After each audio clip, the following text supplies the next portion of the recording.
마지막으로 좀 나누고 싶은 얘기가 구당서에 보면 구당서 백제전에 보면 사실은 그 백제가 두 개의 왕성을 가지고 있었다 이런 기록이 있잖아요. 네.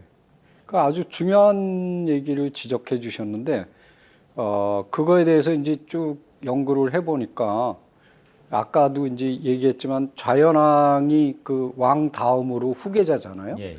그러면 그들이 어디가 있었느냐? 요소에 있었겠죠. 예. 네. 그래서 요소 지역을 얼마나 중요시, 그러니까 총괄하는 그 본부가 요소 지역에 있었을 거다라는 것이 증명이 되는 거죠. 그러면 한반도에 왕성이 있고 또 왕이 나가서 거기 있을 수도 있죠. 그러면 그걸 증명해야 되는데 삼국사기에 중요한 기록이 나옵니다. 책계왕이 여기 보시면은 책계왕은 고이왕의 아들입니다. 예. 근데 이 책계왕이 죽은 이유가 중국하고 고구려가 같이 힘을 합해서 쳐들어와서 싸우다가 죽었어요. 예. 그러고는 누가 되냐면은 분소왕, 여기 보면은 분소왕이 쓰는데 이 분소왕도 죽은 이유가 낭랑태수가 보낸 자객한테 죽습니다. 예. 근데 지금 이제 사학계에서는 낭랑이 이제 평양이다 이렇게 얘기하고 있지만은 아시다시피 평양이 아니지 않습니까? 그렇죠. 그러면은 그쪽 요소 지역에서 그 자객을 보내서 죽였다는 거죠. 그렇게 된다면은 이 두 왕이 죽은 장소가 한반도가 아니라는 얘기예요. 한성 백제가 아니었다. 아니었죠. 예. 그래서 어디서 죽었냐? 요소에서 싸우다가 죽은 겁니다. 그렇기 때문에 둘 다 요소 지역에서 죽다 보니까 어떻게 되냐면은 이 사람이 그 후계자가 예. 바로 들었을 수가 없잖아요. 예. 요소 지역에 나가 있으니까. 그래서 이 온조계가 치고 들어올 수 있었다는 거죠. 그러니까 이런 모든 것들이 다 맞아떨어지는 거로 볼 때 두 개의 왕성을 운용하지 않았겠느냐. 그래서 이제 이 책계왕과 분소왕이 죽은 이후 여기에서 이제 모든 단서가 풀리고 그 다음에 이제 중요한 거를 덧붙여서 이제 말씀을 드리자면은 그러면 이제 한성 시대에 한성이 어디냐. 예. 이 굉장히 중요한 얘기거든요. 그거를 조금 이제 언급을 해드리면은 대부분이 몽촌토성하고 풍납토성을 이야기하고 있습니다. 예.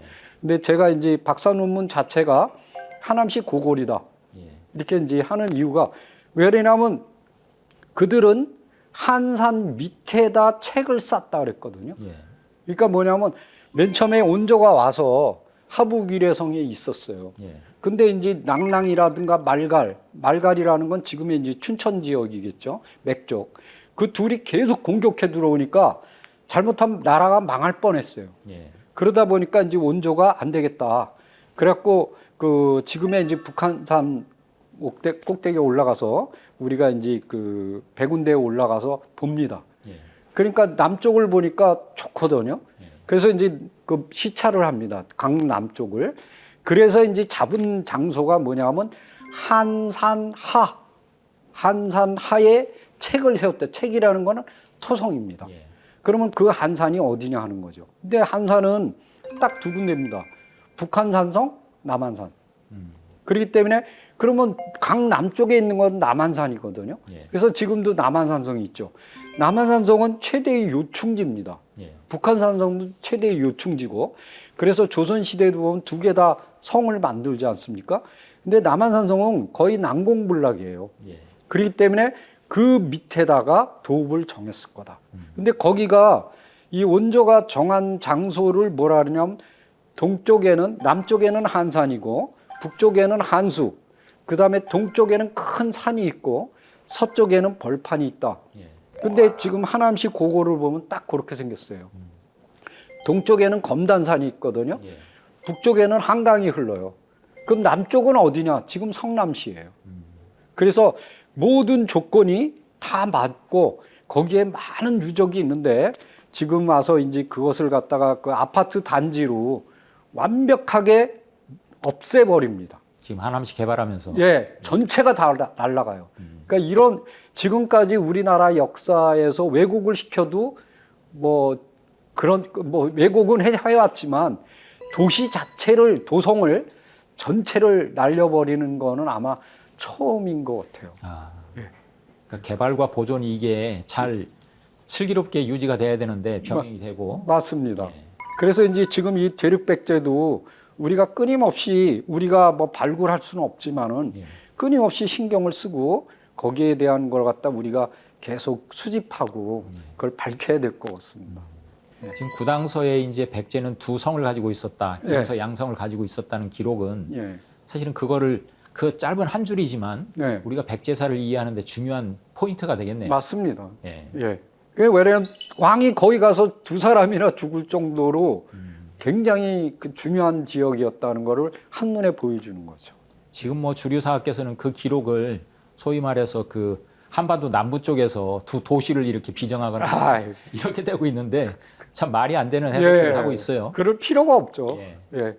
알겠습니다. 하여튼 오늘 좀 그 박사님 초대해서 예. 대륙백제를 이해하는 그런 단초를 말씀을 많이 해주셔가지고 시청자들도 많은 이해가 됐을 거라고 생각하고요. 아, 다음에 또 좋은 주제를 가지고 한번 또 다른 자리를 한번 만들어 보도록 예. 하겠습니다. 초대해 주셔서 감사합니다. 예, 오늘 그 대한사랑 초대석 두 번째 시간은 백제 이야기를 좀 했는데요. 뭐 앞에서도 잠깐 말씀을 드렸지만 백제라는 고대 국가는 뛰어난 해양수를 바탕으로 해서 우리가 흔히 알고 있는 지금의 어떤 서울과 그 다음에 충청 남북도 그리고 전라 남북도 지역을 하는 이 한반도 지역의 백제만이 아니라 중국 동부 연안 그리고 요서 산동 그리고 일본 열도까지 진출하는 이런 담노제라는 특별한 어떤 통치 조직을 가지고 분국을 가지고 다스렸던 뛰어난 해양 왕국이었다는 것을 우리가 알 수 있었습니다. 시청자 여러분께서 우리 고대 역사에 대한 관심을 조금만 가진다면 잘못된 식민사관을 바탕으로 한 잘못된 역사를 분명하게 이해하고 우리 역사의 본래 모습을 찾을 수 있는 계기가 되리라고 생각을 합니다. 그럼 다음에 또 재밌는 주제를 가지고 여러분들을 찾아뵐 것을 약속을 드리면서 오늘은 인사를 드리겠습니다. 고맙습니다. 8,500만 대한국인 여러분, 대한 역사문화 광복 대장정에 동참하지 않으시겠습니까?